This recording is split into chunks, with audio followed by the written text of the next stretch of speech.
Palavra da Verdade, com Hernandes Dias Lopes. Eu quero tratar hoje com você sobre como orar eficazmente. E vamos basear esta mensagem no Salmo 5, Salmo de Davi, versos de 1 a 3. Vamos ouvir a leitura deste texto.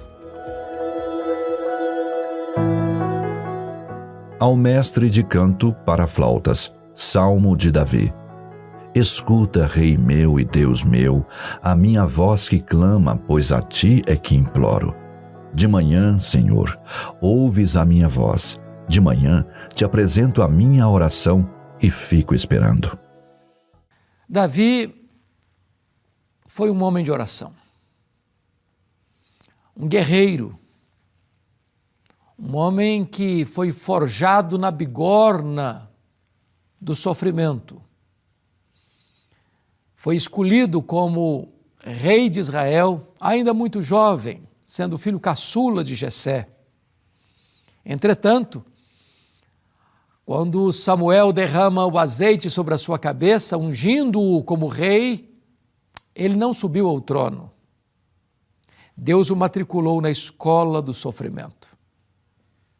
E por mais de 10 anos, Davi precisa fugir pelas cidades, pelas cavernas, pelos desertos inóspitos, fugindo da fúria insana de seu sogro, o rei Saul. Nesse tempo, Deus está usando Saul para arrancar do coração de Davi o Saul interno do coração de Davi, para que Davi não assumisse o trono e fosse um Saul II. Mas nessa trajetória toda, de muitas fugas, de muitos escapes, de muitos livramentos, Davi aprendeu a confiar em Deus, a orar a Deus. Ao longo da sua vida, ele enfrentou muitos problemas, muitas lutas, muitas pressões, muitas batalhas. E nas horas mais difíceis, como que encurralado, entrincheirado por inimigos ferozes, ele buscava Deus em oração. Parece-me que o contexto do Salmo 5 é quando Davi está sofrendo a mais amarga batalha da vida, quando o seu próprio filho Absalão rebela-se contra o pai, forma um exército opositor ao pai, marcha para Jerusalém para matar o pai e tomar o trono do pai. E Davi precisa fugir a pé de noite, descalço, para viver no deserto, fugindo de seu filho que queria matá-lo. É nessa conjuntura é que Davi encontra em Deus o seu refúgio e começa a orar. E aqui temos alguns princípios de uma oração eficaz. Primeiramente, vejamos o que é orar. No verso 1 ele diz assim: dá ouvido, Senhor, às minhas palavras e acode ao meu gemido. Você ora de duas maneiras. Você ora com palavras articuladas e você ora com palavras inarticuladas, apenas com solfejos, com gemidos. Há momentos que as nossas orações não são verbalizadas. Há horas em que a batalha é tão renhida, a dor é tão profunda, a angústia é tão avassaladora, que as palavras não brotam. Então você geme. Na verdade, as palavras são apenas o adorno da nossa oração. Talvez as orações mais eficazes que fazemos não são aquelas que nós as proferimos, são aquelas que brotam da alma como gemidos inexprimíveis. A Bíblia fala de Ana, por exemplo, que orava com angústia da alma. Apenas seus lábios se moviam, mas não se ouvia voz nenhuma. Mas a Bíblia diz também que nesta hora ela estava derramando a sua alma diante de Deus, e foi esta oração que Deus ouviu, e foi por esta oração que Deus fez um milagre na sua vida. Talvez você esteja passando por um vale tão escuro que você não consegue mais falar, apenas gemer. Mas se há gemidos, há oração. A oração que Deus ouve, que Deus escuta na mediação do seu Filho Jesus Cristo. A segunda coisa que eu quero destacar, não só o que é orar, mas a quem orar. O verso 2 diz assim: escuta, Rei meu e Deus meu, a minha voz que clama, pois a ti é que imploro. Nós não estamos orando apenas para nos sentirmos bem.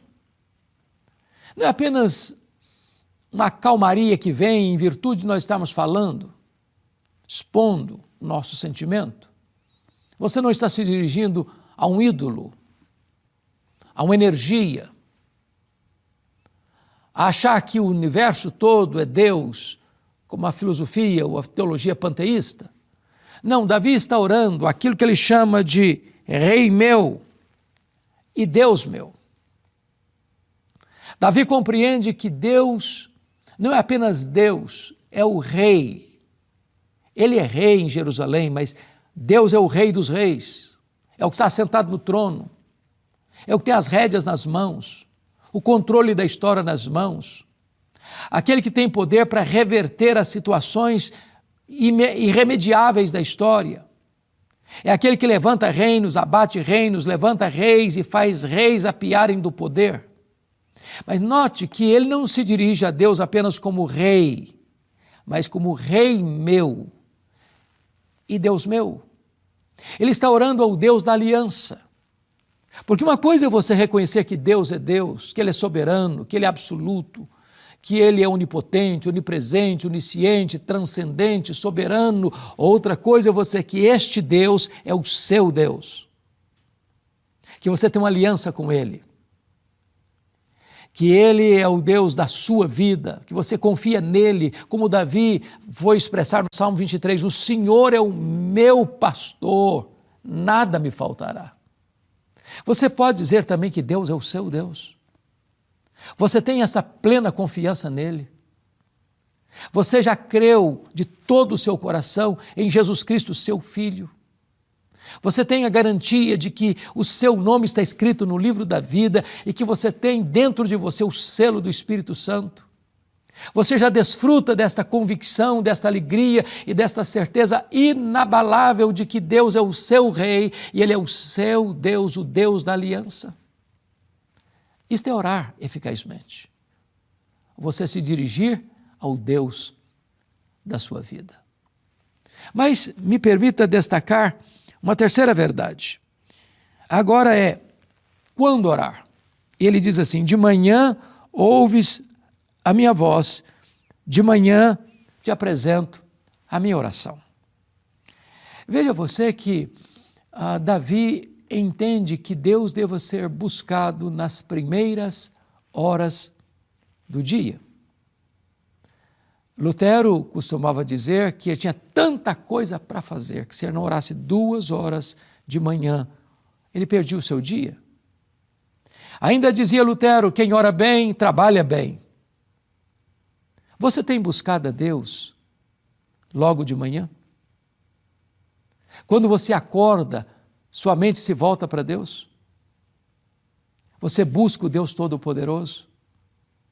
Não apenas como aquele que vai atender os seus pedidos, atender suas necessidades, trazer solução para os seus problemas, mas você vai buscá-lo de manhã porque você anseia estar com Ele, você tem prazer e deleite na intimidade com Ele, você ama estar na presença dEle e Ele é a grande alegria, a fonte de todo o prazer da sua alma.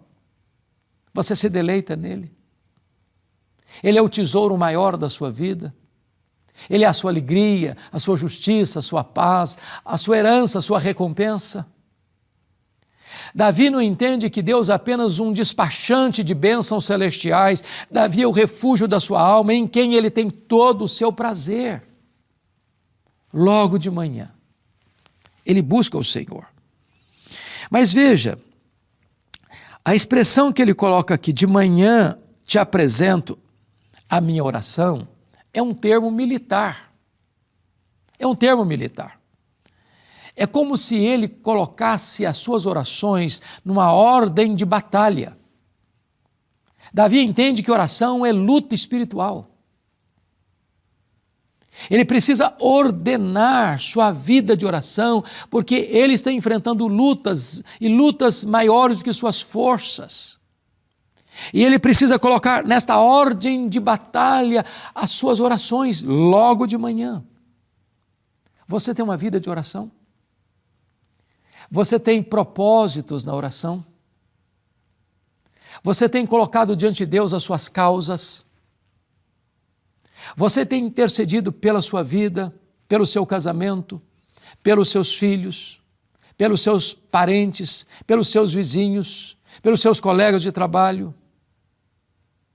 Você tem orado pelas instituições, por aqueles que estão investidos de autoridade? Você tem orado pela paz de Israel? Você tem orado pelas nações? Você tem orado para o avanço do reino de Deus? Você tem orado para que o evangelho possa impactar a nação brasileira e transformar a tessitura desta nação?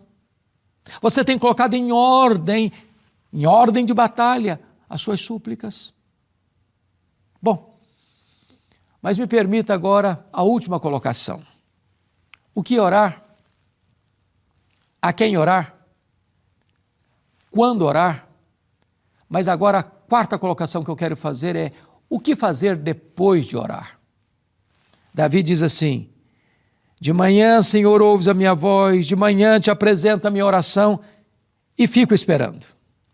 E fico esperando. Orar sem esperar resposta não é orar. Orar não é apenas você jogar para fora da sua alma os seus desejos, as suas súplicas ou expor as suas necessidades. Orar é você falar com aquele que está no trono e que, ao ouvir suas orações, responde às suas orações. Orar é quando você apresenta o seu pedido para Deus e diz: Deus, eu estou aqui, aguardando a resposta. Orar é fazer como Abacuque, que diante do seu clamor a Deus, subiu para a torre de vigia, aguardando a resposta de Deus. Porque quem não aguarda a resposta de Deus, já desistiu da sua confiança. Não orou de fato. Você tem recebido resposta às suas orações? Você tem clamado a Deus e tem anotado como Deus respondeu, quando Deus respondeu, de que forma essas orações foram respondidas? Você tem apresentado a Deus a sua causa, a sua vida, o seu coração, a sua saúde, as suas finanças, o seu casamento, a sua família? Você tem apresentado a Deus os seus sonhos, os seus projetos, os desejos e anelos da sua alma? Tem recebido resposta? Tem aguardado resposta? Tem visto a manifestação do sinal, do bom sinal do favor de Deus na sua vida? Eu quero orar com você, para que você e eu possamos nos matricular nesta escola da oração e aprendermos o que significa orar eficazmente. Onde você está? Ore comigo nesse momento. Querido Deus, a Tua palavra é tão clara e ao mesmo tempo tão eloquente, nos ensinando acerca desta verdade magna da vida cristã, que é aprendermos a orar de forma eficaz. O que eu te peço é que Tu nos ensines a orar. O que eu te peço é que Tu nos ajudes, meu Deus, a orar eficazmente, a fim de que nós cresçamos nesta gloriosa e bendita experiência de intimidade contigo. Eu te peço que Tu abençoes todas as pessoas que estão nos assistindo agora. E peço isso em nome de Jesus. Amém.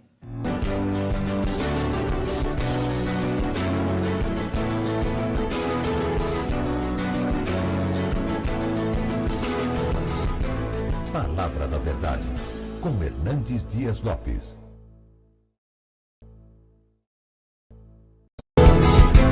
Palavra da Verdade, com Hernandes Dias Lopes. Meus amados, vamos abrir a palavra de Deus na carta de Paulo aos Efésios, capítulo 3, versos 14 a 21. Efésios, capítulo 3, versos 14 a 21.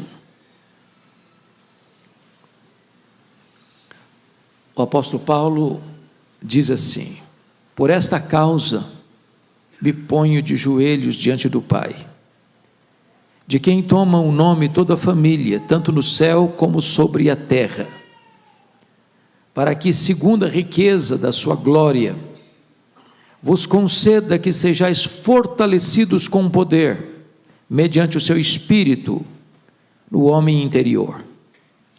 E assim habite Cristo no vosso coração pela fé, estando vós arraigados e alicerçados em amor, a fim de poderdes compreender com todos os santos qual é a largura e o comprimento e a altura e a profundidade, e conhecer o amor de Cristo, que excede todo entendimento, para que sejais tomados de toda a plenitude de Deus. Ora, aquele que é poderoso para fazer infinitamente mais do que tudo quanto pedimos ou pensamos, conforme o seu poder que opera em nós, a ele seja a glória, na igreja e em Cristo Jesus, por todas as gerações, para todos sempre. Amém. O tema que nós vamos abordar hoje é uma oração muito ousada. O apóstolo Paulo está preso, ele está algemado. Os seus irmãos, os judeus, é quem o acusam, porque tramavam e conspiravam contra ele para matá-lo. Como cidadão romano que era, apelou para ser julgado diante de César, e ele está em Roma, preso, não tem liberdade de ir e vir, não pode fazer o que ele mais amava fazer, que era plantar igrejas, ou visitar as igrejas por ele plantadas. Os homens podem tirar sua liberdade, os homens podem encerrá-lo num cárcere, mas os homens não podem impedir que ele exerça o seu ministério, sublime ministério, o ministério da intercessão. Nesta carta, Paulo já orou pela primeira vez no capítulo 1, pedindo que Deus desse à igreja entendimento, compreensão, conhecimento daquilo que a igreja já tem em Cristo Jesus. E ele faz 3 pedidos essenciais. Ele pede para que a igreja possa saber qual é a esperança do seu chamamento. Ele pede para que a igreja saiba qual é a riqueza da glória da sua herança. E ele pede para que a igreja saiba qual é a suprema grandeza do poder de Deus que está à sua disposição. Ele não pede nada inédito ou novo, ele só pede para que a igreja saiba o que ela já tem em Cristo Jesus. É por isso que nós precisamos estudar a Bíblia, porque sem Bíblia não tem oração, porque a oração é baseada na Bíblia. Nós oramos eficazmente quando nós conhecemos as promessas de Deus. Mas aqui, nesse texto, se lá Paulo está orando para que você conheça, agora Paulo está orando para que você experimente. Agora é preciso descer da cabeça para o coração. Agora é preciso que você seja fortalecido com poder. E a primeira coisa que eu chamo a sua atenção é que ele diz: por esta causa eu me ponho de joelhos. E que causa é essa? Ele está tratando aqui de que o projeto grande de Deus, com um grande mistério revelado agora, é que dentro do plano de Deus, gentios e judeus formam uma só igreja, um só povo, um só rebanho, uma só família. gente de todas as línguas, gente de todas as raças, gente de todas as culturas, gente de todas as etnias, gente das mais variadas culturas do mundo, se formam e se juntam para formar o único povo de Deus, que vai morar no céu, o povo lavado e remido no sangue do Cordeiro. Essa realidade gloriosa leva Paulo a se colocar diante do Pai de joelhos, para orar. O judeu orava via de regra de pé, mas há causas tão importantes, há causas tão urgentes, há causas tão necessárias que nos levam a ficar de joelhos diante do Pai. Mas notem vocês, no verso de número 15, porque ele vai tratar aí da motivação desta oração, e eu chamo a sua atenção para alguns pontos muito importantes aqui. Vejam comigo. De quem toma o nome toda a família, tanto no céu como sobre a terra. O que ele está dizendo é que esta igreja, que é esse grande mosaico formado de todos os povos, é uma única igreja, tanto a igreja que já está no céu, quanto a igreja que permanece na terra. Tanto a igreja triunfante, como a igreja militante. Ou seja, todos nós derivamos a nossa identidade do Pai. Quando você ora, conforme o pastor leu agora há pouco, você não ora diante como uma mulher viúva ou como um amigo que tem necessidade e chega lá para uma pessoa que está indisposta. Não, eu já deitei, já lavei meus pés, já não vou sair para te atender, estou indiferente. Ou uma viúva que chega para um juiz que não quer atender e ela fica. Não, o seu Deus é seu Pai. Ele ama você, Ele se importa com você, Ele se deleita em ouvir a sua voz, Ele tem prazer em atender a sua necessidade. Você está falando não com um ídolo, você não está falando com o Deus indiferente ou distante, você está falando com aquele que tem você como a menina dos seus próprios olhos. E Paulo prossegue e diz assim: para quê? Para quê? Segundo a riqueza da sua graça. E essa é uma expressão muito forte. Segundo a riqueza da sua glória. Glória não é um atributo. Glória não é uma característica da pessoa de Deus, como é a santidade, a justiça, a misericórdia. A glória é a soma total de todos os atributos de Deus, no seu resplendor máximo, na sua manifestação mais eloquente. A glória de Deus é quem Deus é, no seu resplendor. E Paulo ousadamente está pedindo para que Deus, segundo a riqueza, toda a riqueza da sua glória, possa estar atento para responder a esta oração ousada. E veja o que ele vai pedir: que vos conceda que sejais fortalecidos com poder, mediante o seu Espírito no homem interior. Meus amados, se existe algo que você e eu precisamos, é de poder. Porque o Evangelho é o poder de Deus. O reino de Deus que está dentro de nós é poder. Não há cristianismo sem poder. E é por isso que Jesus prometeu à igreja: recebereis poder ao descer sobre o vale do Espírito Santo. E eu preciso desse poder, e você precisa desse poder, e as mães de oração precisam desse poder, e os filhos precisam desse poder, e a igreja precisa desse poder. Mas qual é a fonte desse poder? Não é um poder político, não é um poder eclesiástico, não é um poder de influência humana, não é um poder manipulado pelos homens, não é um poder que emana da terra. Este poder vem pelo Espírito Santo. É isso que Paulo está nos informando aqui: mediante o seu Espírito no homem interior. Ou seja, não é uma coisa assim espalhafatosa, Tem muita gente que pensa que poder de Deus é plantar bananeira, é fazer piruleta, é fazer esquisitice. Não, não, não. O poder do Espírito Santo, ele está lá no seu interior.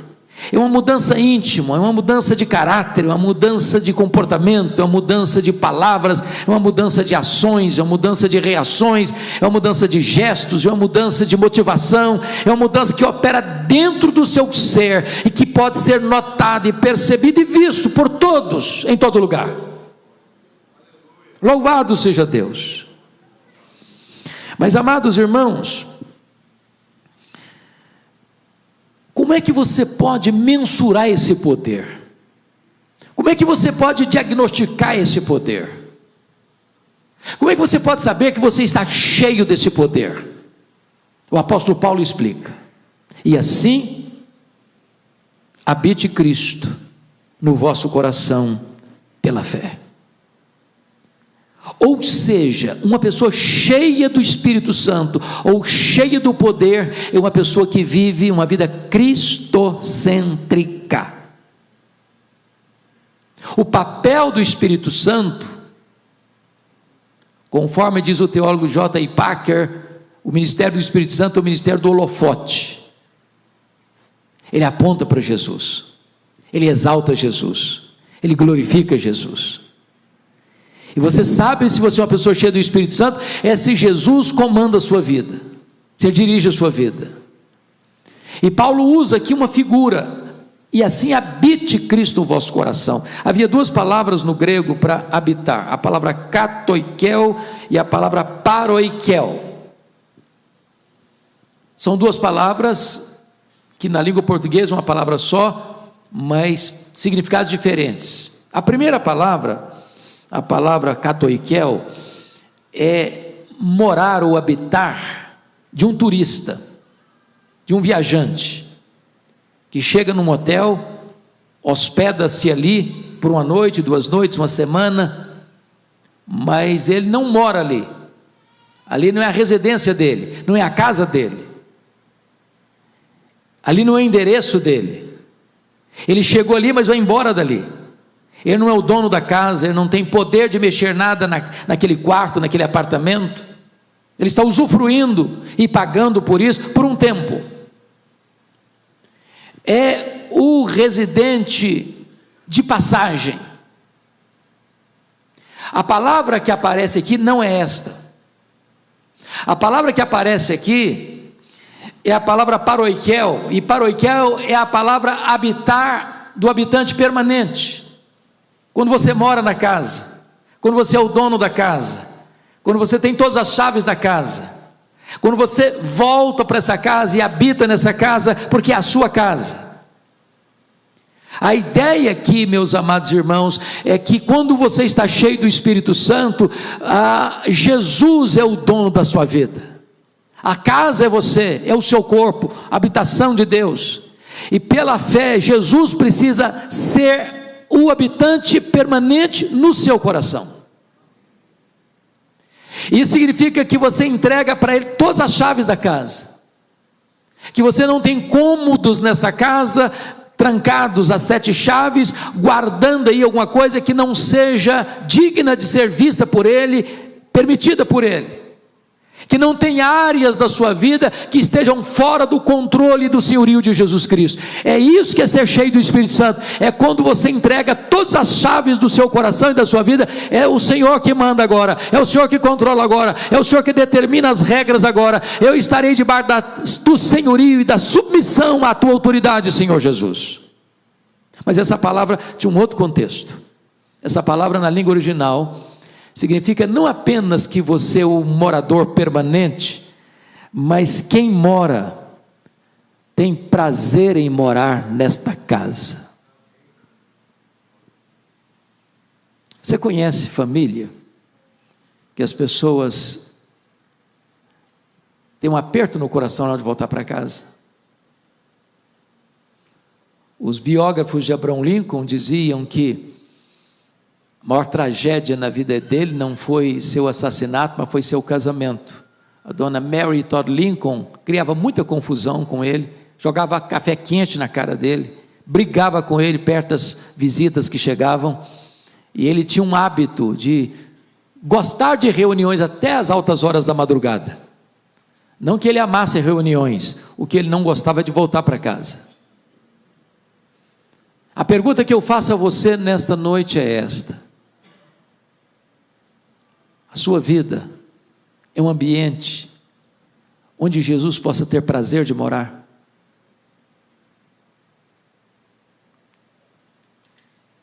É agradável para Ele morar?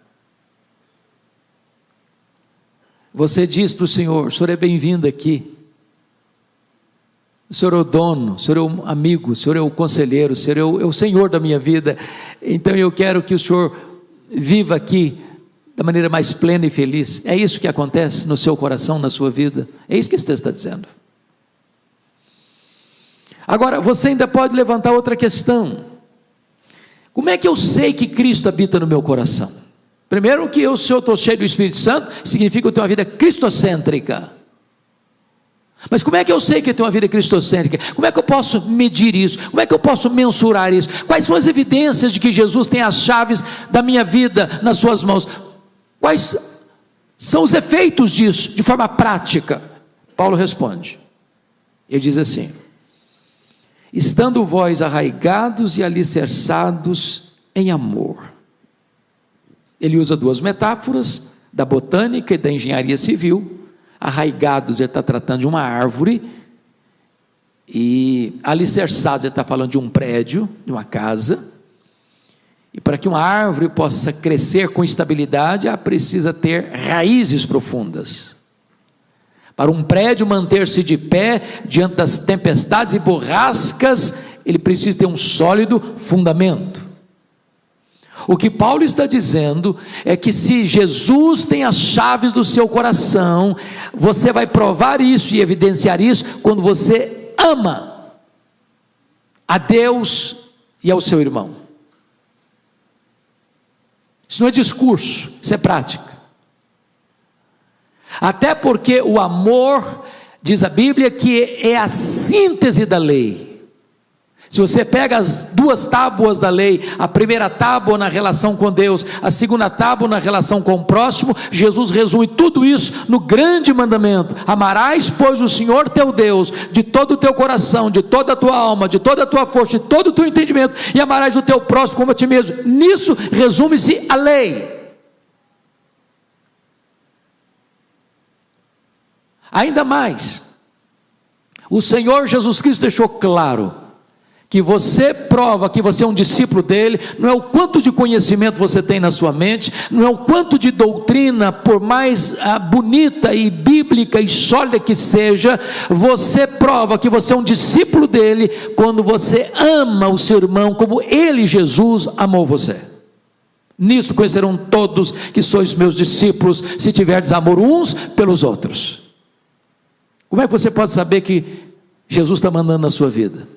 É se você ama, porque Deus é amor, e aquele que diz que ama a Deus e não ama o seu irmão, está mentindo. Como é que você pode amar a Deus a quem você não vê, se você não ama o seu irmão a quem você vê? Aplicando isso, irmãos, para o ministério de oração das mães, tem horas que os filhos precisam enxergar, não apenas um bom discurso, uma boa hora oportuna para uma boa exortação, mas enxergar um derramamento de amor na direção deles. Porque o amor é irresistível. Quando você ama, você intercede. Não há intercessão sem amor. É por isso que Jesus diz o seguinte, que se você nutrir mágoa no seu coração, está lá em Marcos 11, 25, se você tiver mágoa no seu coração, ranço no seu coração, amargura no seu coração, suas orações são interrompidas, não adianta você orar. Então ame seus filhos, automaticamente você vai orar por eles. Sabe por quê? Porque o poder do Espírito Santo está aí, porque Jesus está comandando aí, e a evidência da plenitude do Espírito Santo, e a evidência da vida cristocêntrica é a prática do amor. Mas prosseguindo, ele passa agora do amor que devemos ter uns pelos outros, fazendo uma transição do amor que Jesus tem por nós, no versículo de número 18, a fim de poderdes compreender com todos os santos, e aqui Paulo anula o isolacionismo. Aqui Paulo diz que é impossível você ser um crente sem pertencimento. Aqui Paulo está derrubando essa tese que você pode ser crente na sua casa, viver apenas recebendo mensagens, ainda que boas, da internet. Não, eu não preciso de igreja, eu não preciso frequentar a igreja, não preciso ser membro de igreja, eu não preciso de comunhão com ninguém, eu me basto a mim mesmo. Não, você só vai compreender o amor de Cristo quando você está junto com a família de Deus, reunido com o povo de Deus, participando do rebanho de Deus. E ele diz mais: a fim de poderes compreender com todos os santos qual é a largura e o comprimento e a altura e a profundidade. E ele está falando aqui das dimensões deste amor. Quais são essas dimensões? A largura, que abrange todos os povos, todas as raças, todas as línguas, todas as nações, todas as etnias. Segundo, qual é o comprimento? Desde o início da história até o último segundo, quando a trombeta de Deus há de soar, e o Filho do Homem vai aparecer em majestade e glória. Qual é a altura? É para onde este evangelho nos leva, para as alturas excelsas da comunhão com Deus e depois da glória celestial.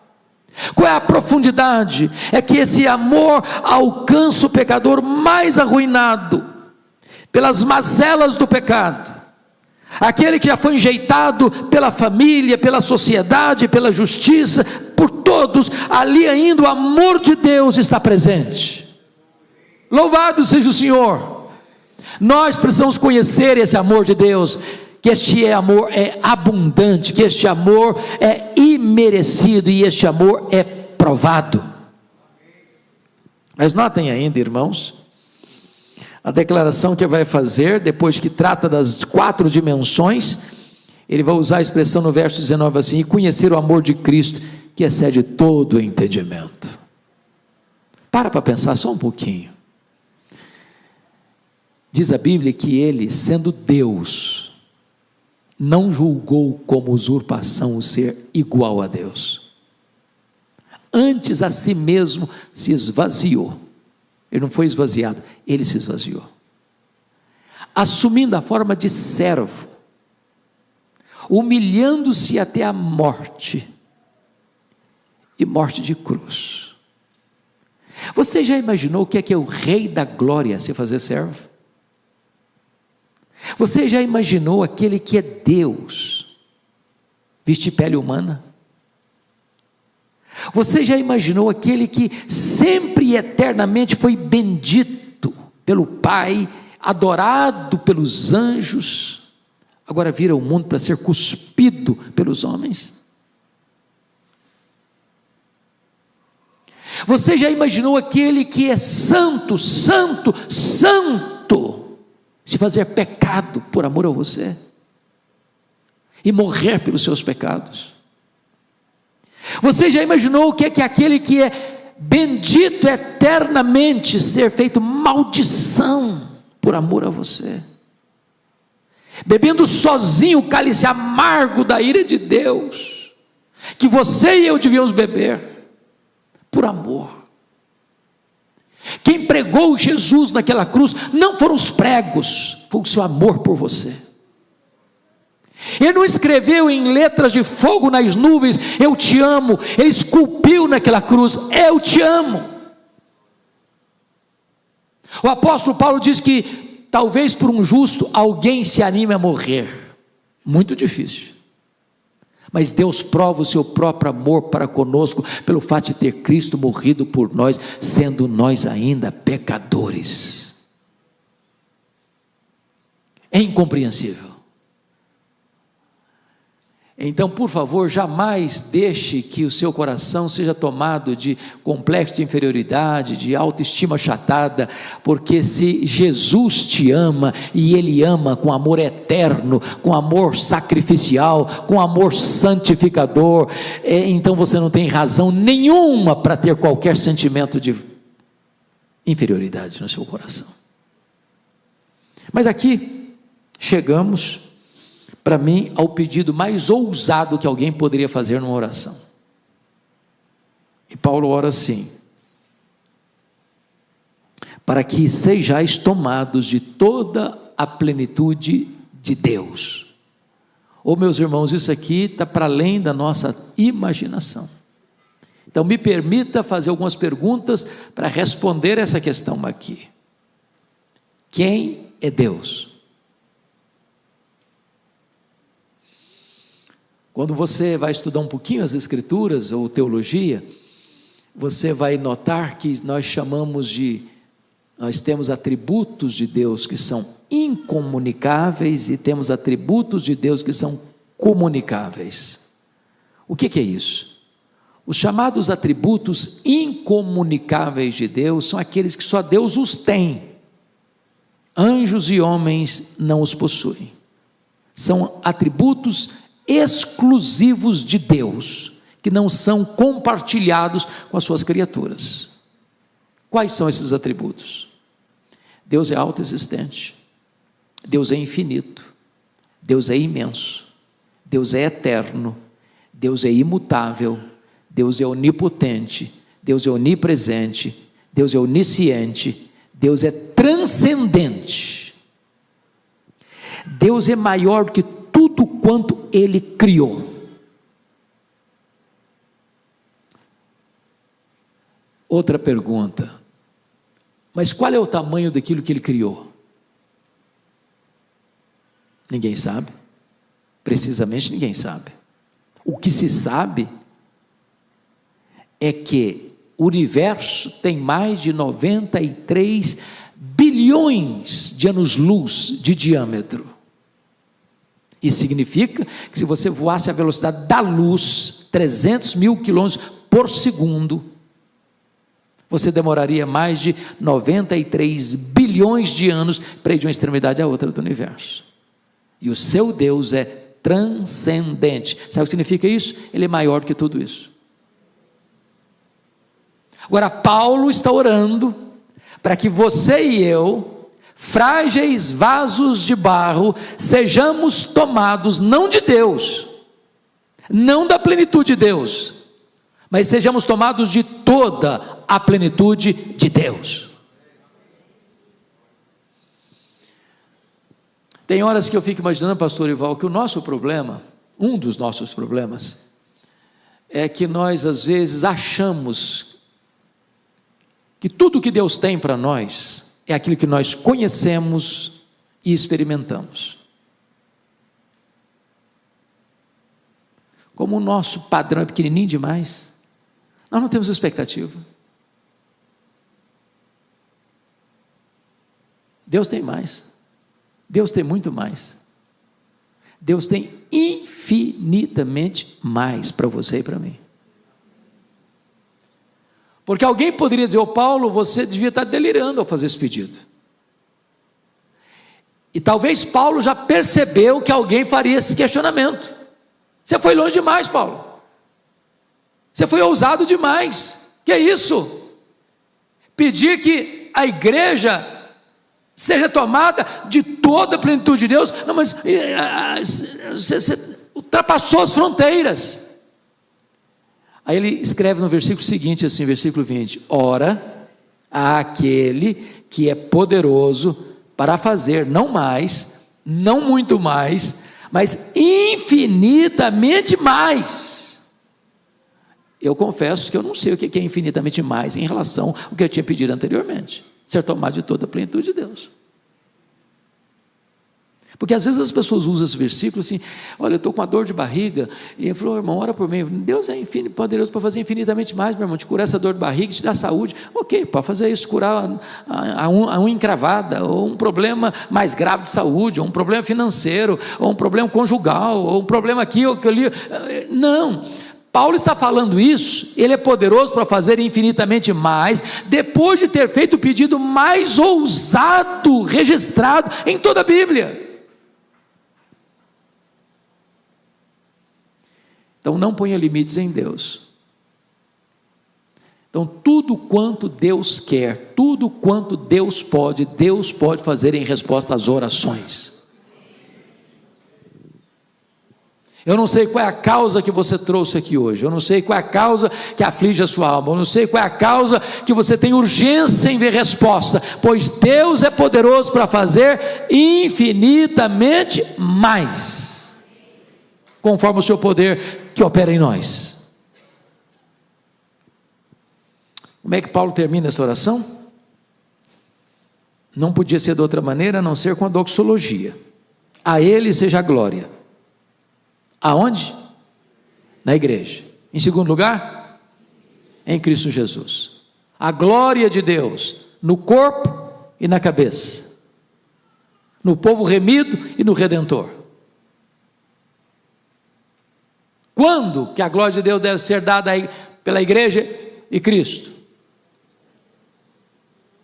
Por todas as orações durante a história, para todo sempre, eternidade. Não há nenhum espaço geográfico, não há nenhum tempo na história onde a glória de Deus não deva permear tudo. Tudo. Ele é o começo, Ele é o meio, Ele é o fim, porque dele, por meio dele e para ele são todas as coisas. A Ele pois glória pelos séculos dos séculos. Que Deus nos ajude, irmãos, a conhecer a palavra, e em conhecendo a palavra, Deus vai reavivar a nossa vida de oração. Conhecendo as promessas de Deus, nós teremos condições de orar com mais fervor e com mais eficácia. Que o Senhor nos abençoe. Amém.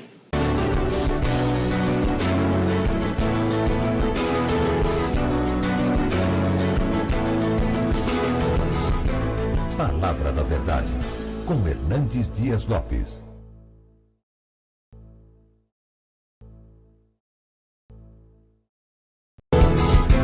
Palavra da Verdade, com Hernandes Dias Lopes. Irmãos queridos, nós vamos abrir a palavra de Deus na carta de Paulo aos Efésios, capítulo 3, versos 14 a 21.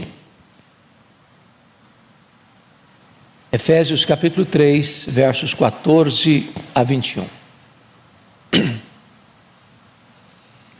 O apóstolo Paulo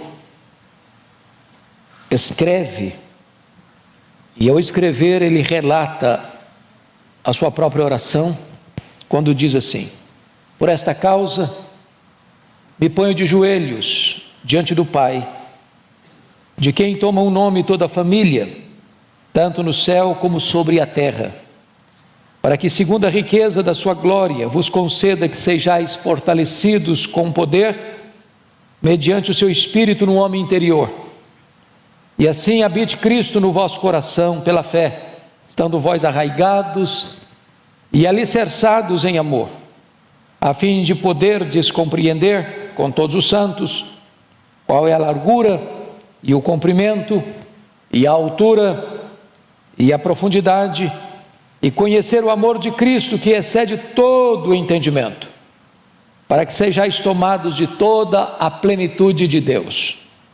Ora, aquele que é poderoso para fazer infinitamente mais do que tudo quanto pedimos ou pensamos, conforme o seu poder que opera em nós, a Ele seja a glória na igreja e em Cristo Jesus, por todas as gerações, para todos sempre.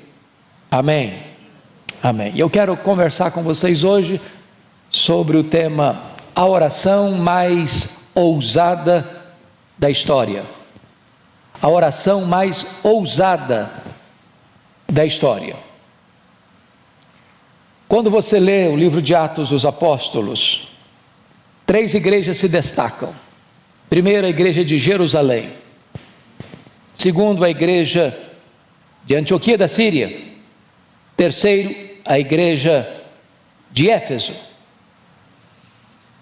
A igreja de Jerusalém foi a igreja mãe. A igreja de Antioquia foi a primeira igreja missionária, que levanta os olhos e quer cumprir a grande comissão até os confins da terra. A igreja de Éfeso suplanta as 2 primeiras, no que tange ao avanço missionário, porque foi ali que Paulo experimentou um grande reavivamento espiritual, a ponto de uma cidade, sede do templo da deusa Diana e do culto ao imperador, ser totalmente tomada pelo poder da palavra de Deus, a ponto da palavra de Deus prevalecer. Igreja que vai plantar igrejas em toda a província da Ásia Menor. Igreja que vai ser pastoreada depois de Paulo por Timóteo e mais tarde pelo apóstolo João.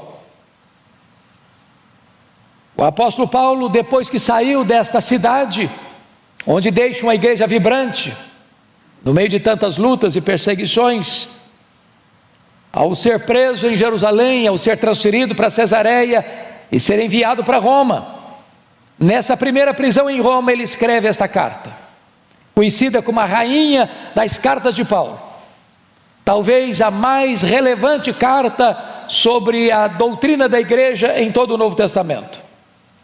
E nesta carta o apóstolo Paulo vai fazer 2 orações, a primeira delas relatada no capítulo 1, versos 15 a 23, onde ele pede a Deus iluminação, para entendermos 3 coisas.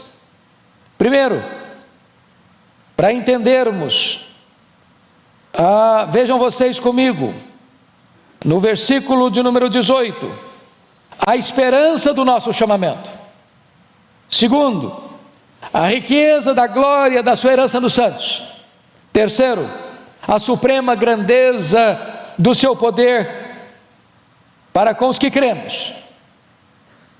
Ele está pedindo que Deus abra os nossos olhos para entendermos isso, ilumine os nossos olhos para compreendermos isso, nosso chamamento, a nossa herança e o poder que está à nossa disposição. Mas nessa segunda oração, a que acabamos de ler, capítulo 3, versos 14 a 21, ele pede a Deus agora capacitação, poder. E eu estou seguro disso, irmãos, o apóstolo Paulo aqui faz a oração mais ousada da história. Paulo aqui se põe de joelhos e alcança o pináculo da sua teologia, porque quanto mais você se prostra diante de Deus, mais alto você consegue ver as coisas espirituais. Alguém já disse com razão que um santo de joelhos enxerga mais longe do que um filósofo na ponta dos pés. Eu estou convencido disso. A oração é o recurso mais poderoso que Deus colocou nas nossas mãos, porque quando você ora a Deus, você está conectando a fraqueza humana à onipotência de Deus. Quando você ora, você está unindo o altar da terra com o trono do céu. E Paulo está aqui orando, pedindo que Deus revista a sua igreja com poder. Paulo está preso, é verdade, mas a palavra de Deus está algemada. Os homens podem prender um pregador, mas eles não podem algemar a sua alma. Eles podem até impedir que o pregador proclame, mas não podem impedir que um pregador ore, porque ainda que os seus lábios sejam silenciados, a sua alma geme, a sua alma clama, a sua alma grita por Deus, e Deus escuta gemidos, e Deus escuta o silêncio, e Deus escuta a oração. Então, eu gostaria que vocês olhassem comigo esta oração que eu chamo de a oração mais ousada da história. É curioso que Paulo, mesmo preso, mesmo algemado em Roma, nesta oração, ele não faz nenhum pedido de coisas terrenas, materiais, circunstanciais. Ele podia pedir soltura da sua prisão, ele era um homem enfermo, ele podia pedir cura para a sua enfermidade, ele era um homem cheio de cicatrizes, enfrentando lutas, porque nesta prisão, ele escreve uma segunda carta a Filemon, onde ele vai dizer que ele era um velho, abandonado, enfrentando acusações levianas. Ele podia pedir para Deus sair em sua defesa, para que a sua reputação não ficasse manchada, mas ele não faz nenhum desses pedidos. Ele foca a sua oração especificamente pedindo a Deus capacitação de poder. Então eu gostaria que nós, com o texto aberto, pudéssemos olhar essa oração. Primeiro, vamos ver o preâmbulo desta oração. E ele começa assim: por esta causa. Que causa é esta? O que ele está falando? Por que ele introduz com esta expressão? Por esta causa tem a ver com tudo aquilo que eu já disse até agora. No capítulo 1 ele prova que a salvação é uma obra de Deus, quando Deus o Pai nos elegeu antes da fundação do mundo para sermos santos e irrepreensíveis. No capítulo 1 ele diz que nós fomos redimidos pelo sangue de Cristo e fomos adotados na família de Deus. No capítulo 1 ele vai dizer que o Espírito Santo nos foi dado, e o Espírito Santo nos selou, e o Espírito Santo nos foi dado com penhor, dizendo que Deus vai completar essa obra que começou em nós. No capítulo 2, ele vai provar que esta redenção que Deus planejou na eternidade, foi executada por Jesus Cristo no tempo. Nós estávamos mortos, e Ele nos deu vida. Nós estávamos arruinados, e Ele nos fez assentar nos lugares celestiais, acima de todo o principado e potestade. Nós estávamos perdidos, e Ele nos salvou por sua graça. E Ele no capítulo 2 ainda mostra que judeus e gentios foram estreitados num só povo, numa só família, de tal maneira que o muro que separava foi quebrado, e agora somos uma só igreja, judeus e gentios servindo ao Deus vivo. No capítulo 3 ainda, ele vai mostrar que o grande mistério de Deus, oculto das gerações, está agora revelado, que Deus forma de judeus e gentios um só povo, uma só igreja, um só rebanho, uma só família. E agora, ele vai orar, pedindo esta capacitação, por esta causa. Ele diz: eu me ponho de joelhos. O judeu costumava orar de pé, mas Paulo aqui, por esta causa, se põe de joelhos. Ele está tão extasiado com o plano da redenção, com a obra de Deus, que ele não tem outra postura a não ser se curvar diante desse Deus. E agora ele vai mostrar a motivação desta oração. Ele diz: me coloco de joelhos diante do Pai, de quem toma o nome toda a família, tanto no céu como sobre a terra. Vamos entender isso aqui, irmãos. A igreja é a família de Deus. Ainda que você tenha passado uma luta tão grande a ponto da sua família ter rejeitado você, você pertence a uma família onde não existe rejeição. O que Paulo está dizendo aqui, que a igreja do céu e a igreja da terra é uma igreja só. Aqui militante, lá triunfante. Aqui imperfeita, lá aperfeiçoada e glorificada. Então preste bem atenção nisso. A igreja tem identidade, e a identidade da igreja é o seu Pai. Lá no céu e aqui na terra, somos a mesma igreja que tem como identidade o nosso Pai. Ele toma o nome, toda a família, é a família de Deus aqui na terra, é a família de Deus lá no céu, é a família militante, é a família triunfante, é a igreja na terra, é a igreja no céu. Todos nós estamos todos conectados por esta mesma identidade, chamamos Deus de nosso Pai. E agora, chega no verso 16, o apóstolo Paulo vai mostrar a sua audácia ao fazer a seguinte colocação: para que, segundo a riqueza da sua glória, vos conceda que sejais fortalecidos com poder mediante o seu Espírito no homem interior. O que ele está pedindo aqui? Para que Deus, segundo a riqueza da sua glória, conceda o que ele vai pedir. Mas o que é glória de Deus? Glória de Deus não é um atributo de Deus. Deus tem muitos atributos, muitas qualidades. Deus tem qualidades que só Ele tem, e Ele não distribuiu essas qualidades nem com os anjos, nem com os homens. Nós chamamos na teologia esses atributos de Deus de atributos incomunicáveis. Deus não comunica, não comunicou, não comunica e nem vai comunicar. Tem coisas que só Deus tem, atributos que só Deus os tem. Por exemplo, só Deus é autoexistente, só Deus é imenso, só Deus é infinito, só Deus é eterno, só Deus é imutável, só Deus é onipotente, só Deus é onisciente, só Deus é onipresente, só Deus é transcendente, só Deus é soberano. Há atributos que Ele distribuiu, comunicou a nós. Deus é amor e nós podemos amar. O sermão que nós ouvimos hoje às 8 horas da manhã. Deus é bom e nós podemos também desenvolver bondade. Barnabé foi um homem bom. Deus é justo e Deus requer de nós justiça. Deus é misericordioso e nós temos que ser misericordiosos.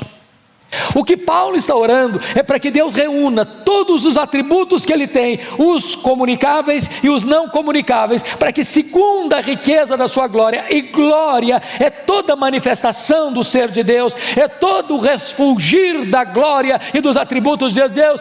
Tudo que tu és, tudo que tu tens, use na resposta a esta oração que eu vou te fazer. É isso que ele está falando. Para que segundo a riqueza da tua glória. Agora nós vamos entender quais são, ou qual é o conteúdo deste pedido que Paulo vai fazer. E o pedido dele tem 5 aspectos. Primeiro aspecto, o que ele suplica?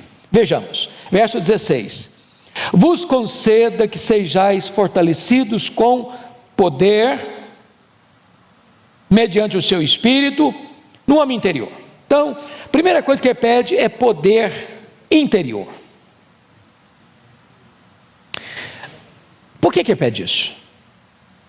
Vejam vocês, hoje o pastor Arival já fez todo o preâmbulo da nossa meditação, porque ele fez uma análise muito linda aqui hoje de manhã, sobre a questão da habitação do Espírito Santo, como aquele que vai processar dentro de nós o amor de Deus. E ele diz o seguinte: para que vos conceda que sejais fortalecidos com poder, mediante o seu Espírito, no homem interior. Todo crente salvo, claro, tem o Espírito Santo. Tem o Espírito Santo residente. Quem não tem o Espírito Santo, esse tal não é dele. Ninguém pode dizer Senhor Jesus, senão pelo Espírito Santo. Então todo salvo tem o Espírito Santo. Mas nem todo salvo que tem o Espírito Santo presente, tem o Espírito Santo presidente. Nem todo salvo que é habitado pelo Espírito Santo está cheio do Espírito Santo. Nem todo crente em quem o Espírito Santo habita está revestido com o poder do Espírito. E Paulo está orando para que você e eu sejamos revestidos por esse poder. Que poder? É o poder que vem mediante o Espírito Santo. É Ele quem aplica, Ele quem dá o poder, Ele quem processa esse poder, Ele quem capacita. Mas onde? No homem interior. No homem interior. No homem interior. E se você parar para perceber, a vida cristã é uma vida de poder. O Espírito Santo veio trazer poder. O reino de Deus é poder. A palavra de Deus é poderosa. O Espírito Santo veio para trazer poder. Em outras palavras, o projeto de Deus é que um crente não seja fraco, vivendo uma vida medíocre, rasa, pobre, infrutífera, insossa. Não, o projeto de Deus é nos capacitar com este poder. Aliás, quando eu vejo o livro de Atos, que relata a história da igreja primitiva, há 59 referências ao Espírito Santo no livro de Atos. 59. E boa parte dessas referências, irmãos, tem a ver com este projeto de Deus, você ser capacitado com poder, ser capacitado com poder, ser capacitado com poder, poder para viver uma vida de santidade, poder para obedecer, poder para glorificar a Deus, poder para honrar a Deus, poder para viver uma vida digna, poder para pregar a palavra, poder para vencer o diabo, para vencer o mundo, para vencer o pecado. Paulo está dizendo: Deus, eu preciso desse poder, derrama esse poder sobre a tua igreja. Mas ele vai explicar um pouco melhor como é que isso funciona. Olha vocês, no versículo 17, que ele diz assim: e assim habite Cristo no vosso coração pela fé.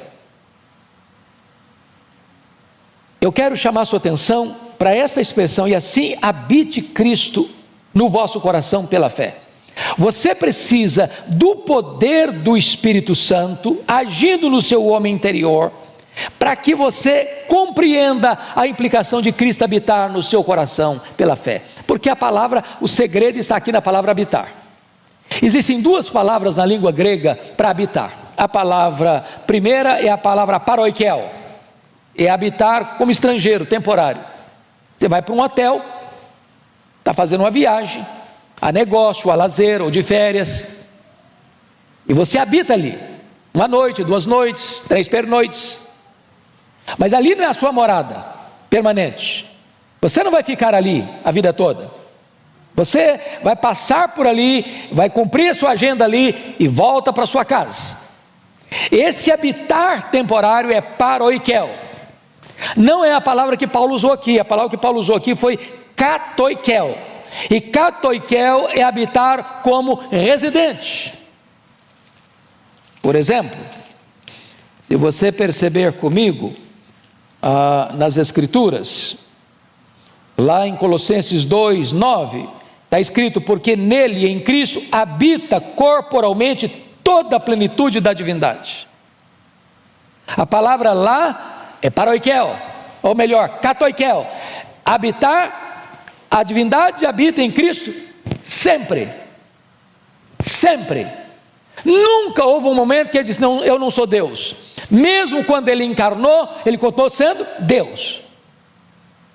Ele não deixou de lado a divindade quando se encarnou, e ele não deixou a humanidade quando ele voltou para o céu como Deus. A ideia aqui, irmãos, é esta: Cristo habita no seu coração como um viajante que fica num hotel, ou como um morador permanente.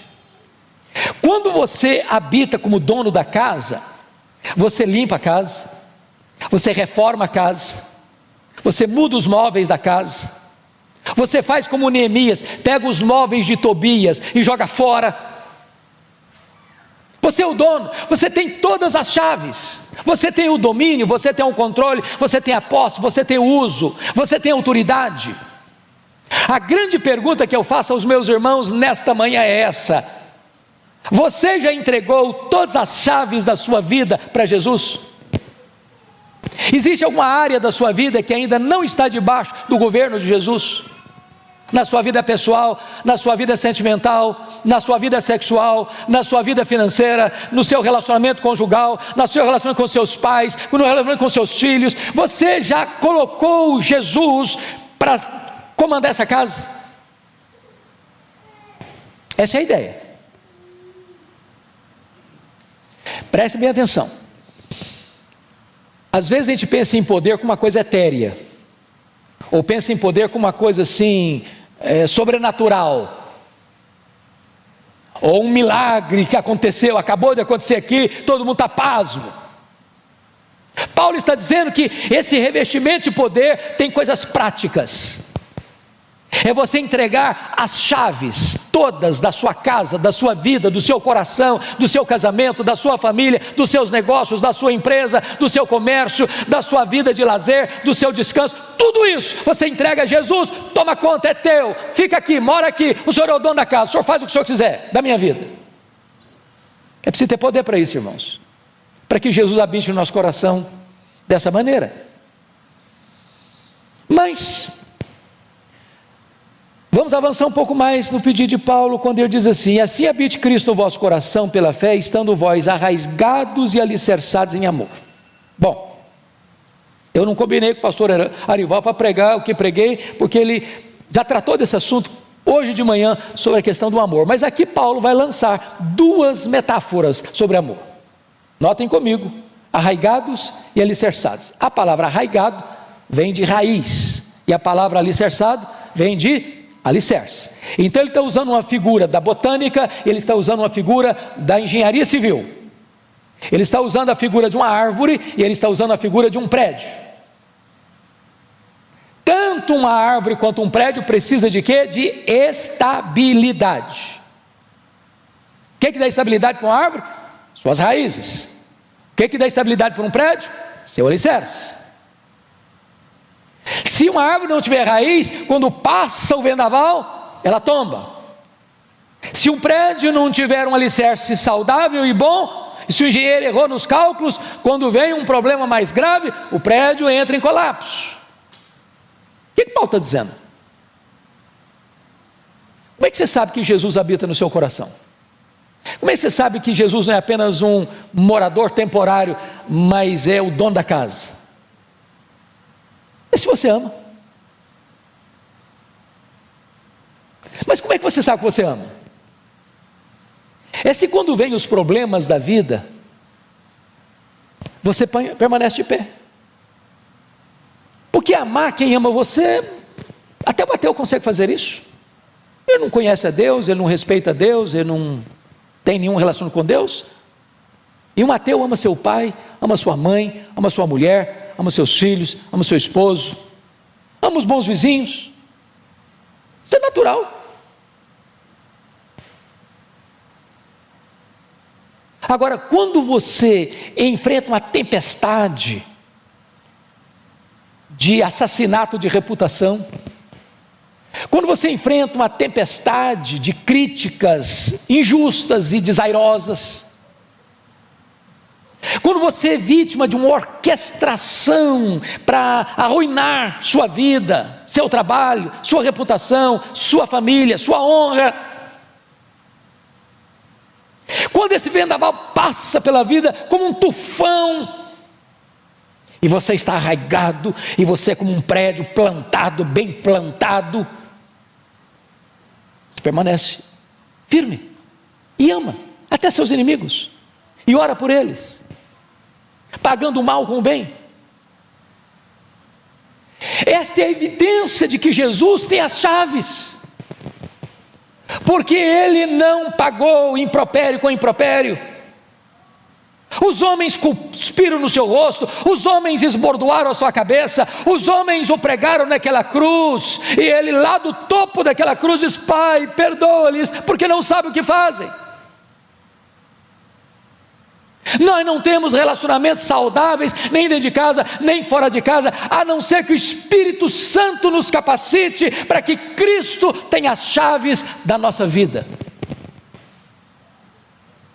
Mas vamos um pouquinho mais. Vamos um pouco mais.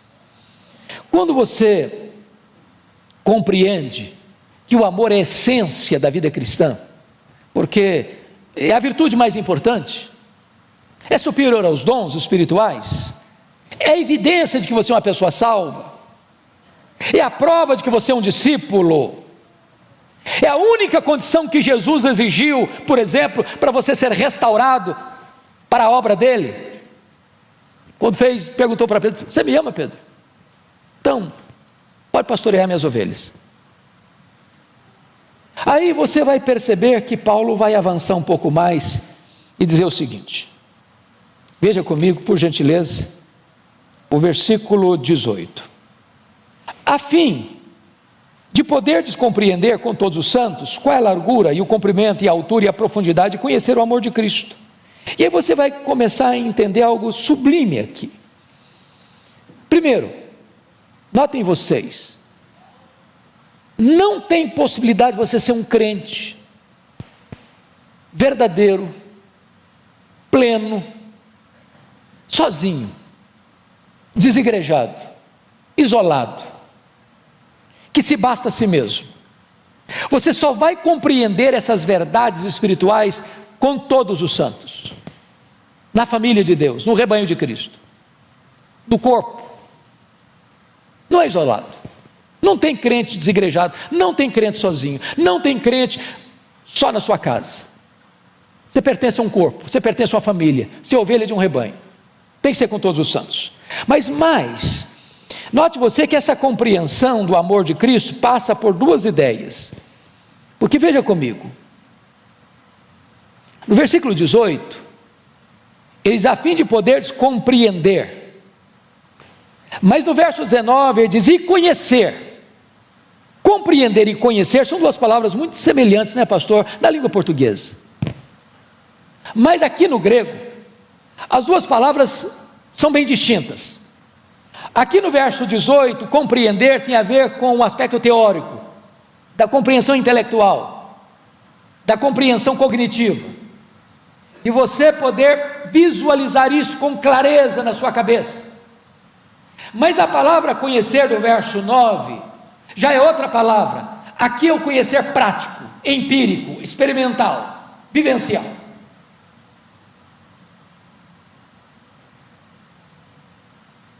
Você não conhece o amor de Cristo porque você lê um livro fenomenal, que tem todos os conceitos de que o amor de Cristo, entendi. Aí eu compreender, do verso 18. Mas esse conhecer o amor de Cristo, é algo que é aqui dentro, é da sua experiência, é aquela doçura que invade o seu coração, é aquele deleite que você encontra nele, é aquele prazer que você tem estar na presença dele, é aquela relação de dois amigos que não querem separar-se um do outro. Você quer a presença dele, você anseia por ele, você o deseja mais do que ouro e do que prata, você quer estar na presença dele, conhecer ele mais e mais, e mais e mais, e mais e mais, e quanto mais você caminha com ele, como Enoque, mais você quer caminhar. Você e eu precisamos de poder, amados, para compreendermos o amor de Cristo. Como Paulo chegou a dizer, o amor de Cristo me constrange. Eu não sei quanto a vocês, eu tenho um gosto imenso de ler Mark Lloyd Jones, talvez foi o pastor mais influente do século XX, e aquele homem conseguiu alcançar para mim as profundezas da graça de Deus, ao expor as Escrituras, e ele disse o seguinte: se você entende, se você medita, se você compreende, se você conhece as profundezas do amor de Cristo por você, que sendo Deus não julgou como usurpação ser igual a Deus, ele a si mesmo se esvaziou, ele mesmo assumiu a forma de servo, ele voluntariamente vai para a cruz, depois de ser cuspido e esbordoado, ele voluntariamente vai para o cadafalso da ira de Deus, que devia cair sobre nós, e sorve gota a gota aquele cálice amargo da ira de Deus no nosso lugar. Se você entende a cruz, se você compreende a cruz, e você não se emociona, você não entendeu a cruz. Se isso não mexe com você, se isso não toca você, se isso não mexe com as suas entranhas, se isso não constrange você, você não entendeu o que ele fez por você. Ele está orando para Deus dar essa capacitação para a igreja.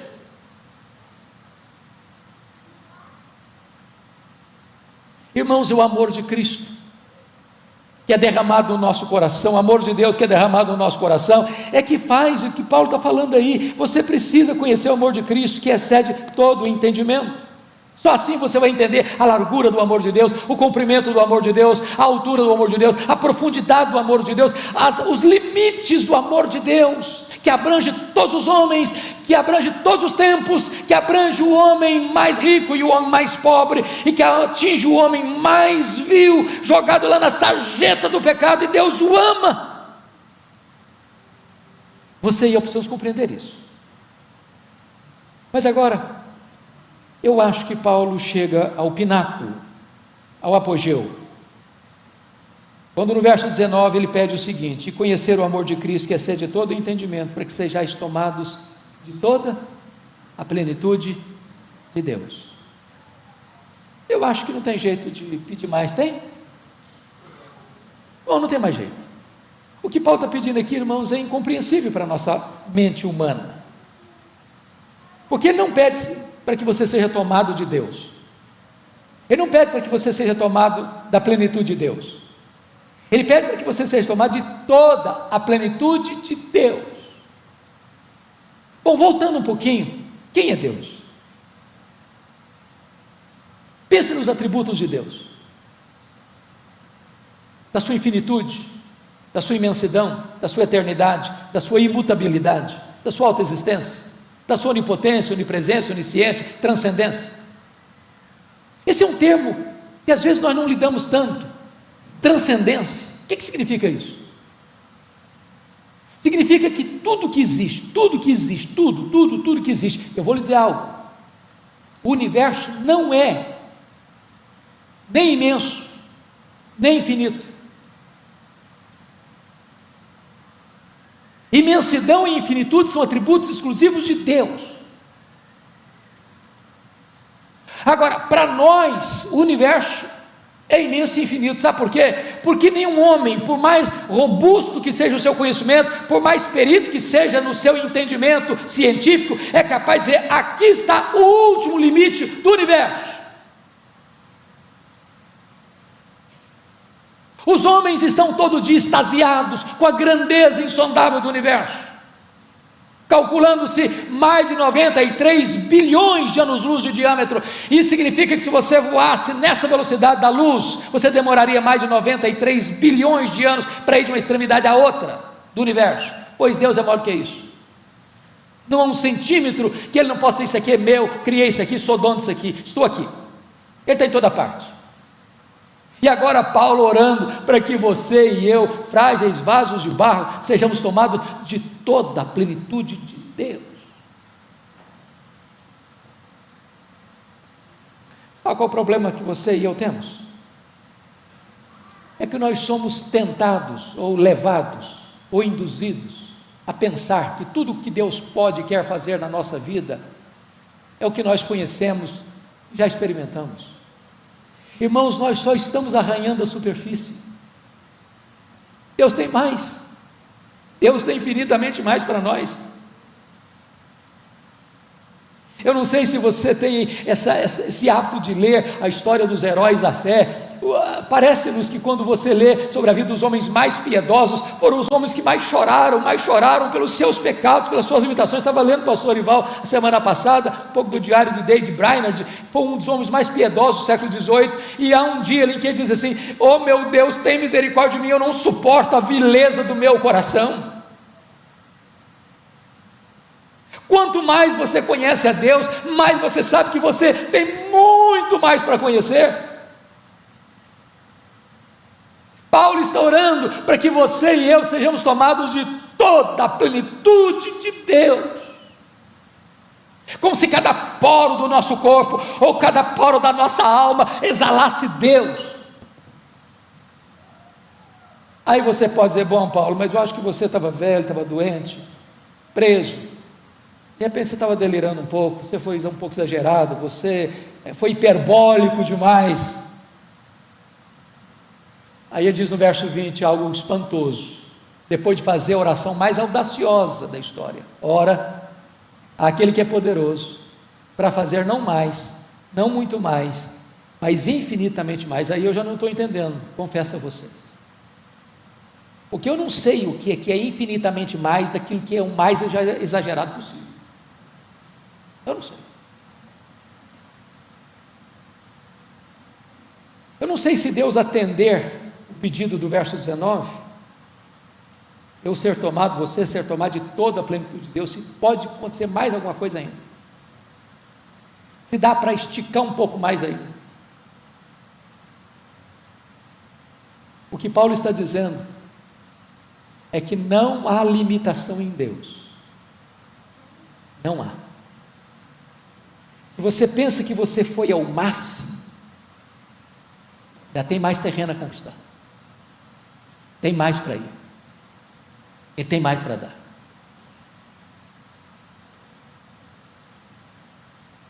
Como é que Paulo termina essa oração? Não poderia ser de outra maneira, a não ser com a doxologia. Versículo 21, ele diz: a Ele seja a glória na igreja e em Cristo Jesus. Por quanto tempo? Por todas as gerações, e para todo sempre. Sabe o que significa isso?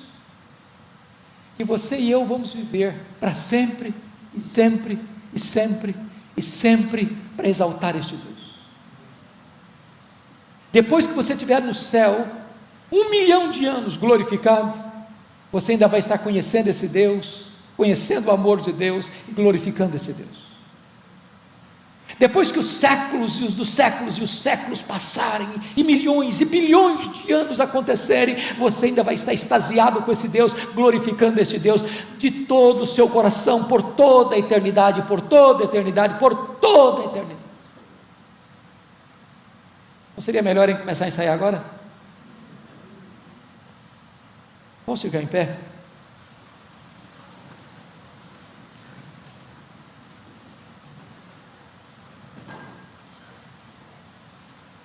Esta glória vem sobre o corpo, esta glória vem sobre a cabeça, esta glória vem no tempo, esta glória vem na eternidade.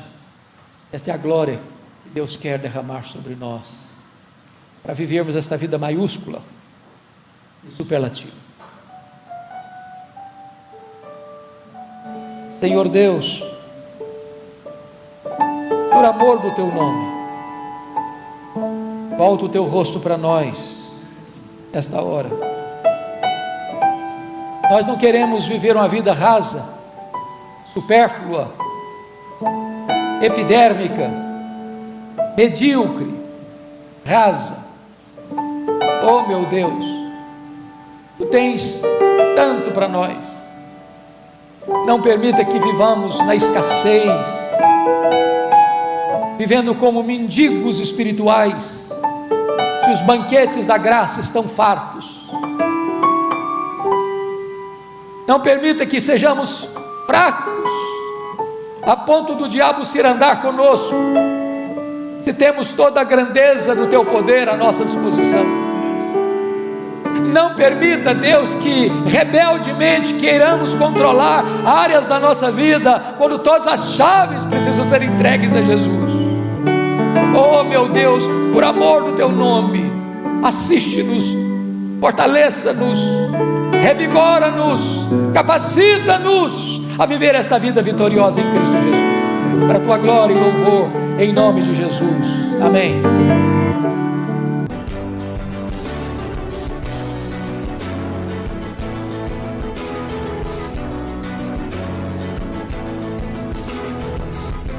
Palavra da Verdade, com Hernandes Dias Lopes.